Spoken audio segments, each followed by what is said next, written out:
Sa episode na to ng Laway Pinoy, susubukan nating mag-dine-in sa isa sa mga alfresco Pinoy restaurants dito sa munisipyo ng Silang, Cavite. Hindi pa kasi namin nasusubukan kumain dito. Yung Salakot Alfresco Dining and Cafe. Sa episode ding ito, meron kaming special guest. Yung bayaw kong si Pastor Alex De Castro. Yay! Pare-pareho kaming excited ng matikman ng ilang items nila dito sa kanilang menu.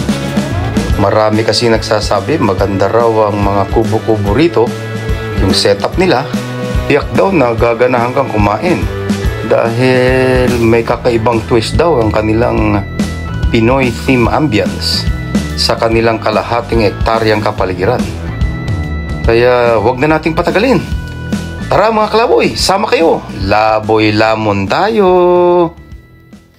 Ang Salakot Alfresco Resto ay nasa address na Kilometer 47, Lalaan First, Silang, Cavite. Dito sa kahabaan ng Aguinaldo Highway. Malapit na to sa rotonda ng lungsod ng Tagaytay. Dahil gusto rin namin namang makita kung ano na ang development ng Cavite Laguna Expressway Project o mas kilala sa tawag na CALAX, minabuti naming doon na dumaan patungo dito nga sa restaurant. Ang CALAX sa isang expressway na nagkokonekta ng SLEX at Cavitex sa bayan ng Kawit. Kaya pag nakumpleto na itong CALAX, maalwan at mabilis na ang biyahe mula Binyan hanggang sa bayan ng Kawit. At syempre, dadaan din sa mga bayan ng Silang, Dasma at Imus. Sa ngayon, hanggang sa Silang pa lang yata ang nagbubukas. Yung exit palabas ng Aguinaldo Highway. Aguinaldo Highway na to, Lex. Kung kakanan tayo, pauwi tayo sa atin. Kung kaliwa tayo, puntang Tagaytay. Ang Salakot dito sa kaliwa eh.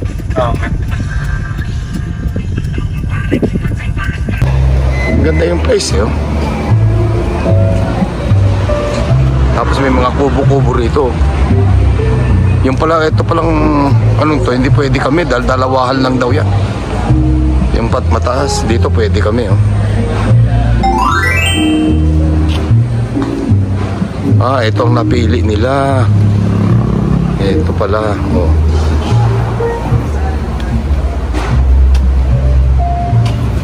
Okay ba rito ma? Okay na rito? Okay. Okay ba rito Lex? Okay. Okay, habang tinitingnan nila yung menu kung ano orderin, samahan nyo na lang akong mag-ikot-ikot sa kapaligiran nitong restaurant. Dahil nga mayroon daw kalahating hektarya ang kanilang nasasakupan. Aba super laki itong alfresco restaurant na to ng Salakot. Tingnan natin. Ito yung main restaurant nila. Ganda rin, no? Okay. Tsaka maganda ang weather dahil Silang to kaya medyo malamig-lamig. Wow, nice.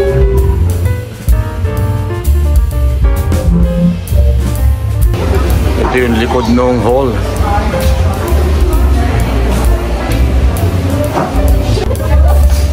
Meron pa palang parkingan dito sa likod.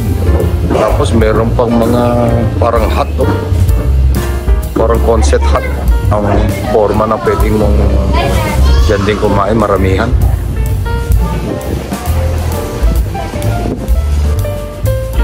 Dito pala mas maganda eh.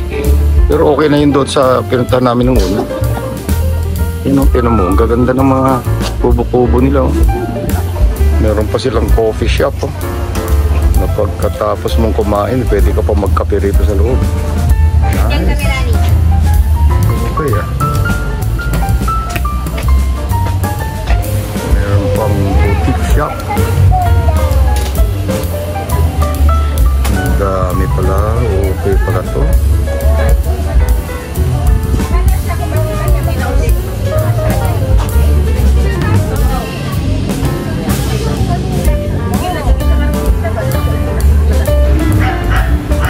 Pawid do. Nakakatuwa yung mga ilaw nila o nakabalot ng road. Ito may kapis. Ayan tayo, ma? Green Ano yan? mango shake. Green mango shake, tapos yung ripe mango shake naman yung kay Yeah. Alex. Oh, ito yung aming gwapong server, si Eko. Yes, Wow. Eko, ano ba mga in-order namin? Paki-explain mo nga. Inihaw pork ribs po. Wow, pork ribs siya, masarap Three pieces yan. na po siya. Oo, tama-tama. And then, sa lakot insalada po, talong, sibes kamatis, may mangga po, may salted egg, bagoong. Aboy, Yes, sir. talagang Then ang- killer, ano yan ha? Then Ano yan? ang- Ensalada. Healthy kulay po natin, ginataan sigarilyas po, sir. Wow. Yes, sir. Ano bang sigarilyas? Yan ba yung kalamismis? Kalamismis, sir. Kalamismis. Okay, ano Sa naman kahit yung may po, kala sa kalder na yan? Yan po, sinigang lapu-lapu, sir. Okay, ano yung mga? Tingnan natin yung Ito ilalim. po, sir. Yun, oh, sir. Wow! Malalaki yan, sir. Lapu-lapu. Wow! Okay. Talagang killer lapu-lapu din yan. Masarap yan, sir. Wow, thank you, Eko. Okay, sir. Maraming salamat, po, ha. sir. Complete order na po tayo. Enjoy meal, sir. Okay, thank you. Thank you. Wow, hello sa aming po. dinner dito sa Salakot. Dito sa Silang. Wow, Yes, sir. ang lamig, no? Malamig pala. Malabagyo ang klima natin dito, sir. Oh, masyadong bahagi. yes, oh. Okay, thank you, thank you. Yes, sir. Ito yung ginataang sigarilyas o ginataang kalamismis. Kami masyado nagulo kayo. Yeah, hindi ako masyadong mahilig sa gata, pero itong gatang to, champion. Ng gata eh. Bira. Masarap. Titikman ni Tita Ers itong ano yan, sinigang na lapu-lapu naman. Tikman ko kung masarap yung lapu-lapu. Ang maganda ko sa lapu-lapu kasi laging malambot na isda yan, may. Kaya gusto ko yan eh. Ayoko ng isdang medyo matigas ang laman eh. Anong lasa ng sinigang? Harap. Ano ba talagang tama yung asim niya? O masyadong maasim naman? Ayoko ng sinigang na masyadong maasim eh. Tama lang. Tama-tama lang ha. Tapos ang madami rin gulay. Wow. Ay, yung Yung bagoong nila hindi sobrang alat. Oo, nagustuhan ko tong ensilada. Aba Lex, ano ang kanyang bagoong Lex, hindi maalat ano? Hindi balansa. Hindi malansa. Oo, masarap Lex. Bayaw. Balansyado yung timpla. Oo, at saka meron siyang ano ba 'yon, yung itog na maalat. Meron siyang itog na maalat, meron siyang sibuyas kamatis, no? Ano kaya yung dilaw na nilagay na yun, Lex? Ano yung dilaw? Pero may manilaw-nilaw siya, no? Ensiladang talong daw yan eh. Talong at saka mangga. Mangga, oh, may mangga pa. Wow, sarap. Pero gusto ko yung in-order mong ano, Lex, yung ribs, talaga ang lambot-lambot, no? Tender na tender siya. Pagkabgat mo talagang nawawala na siya sa buto eh. Sa lahat. Oo.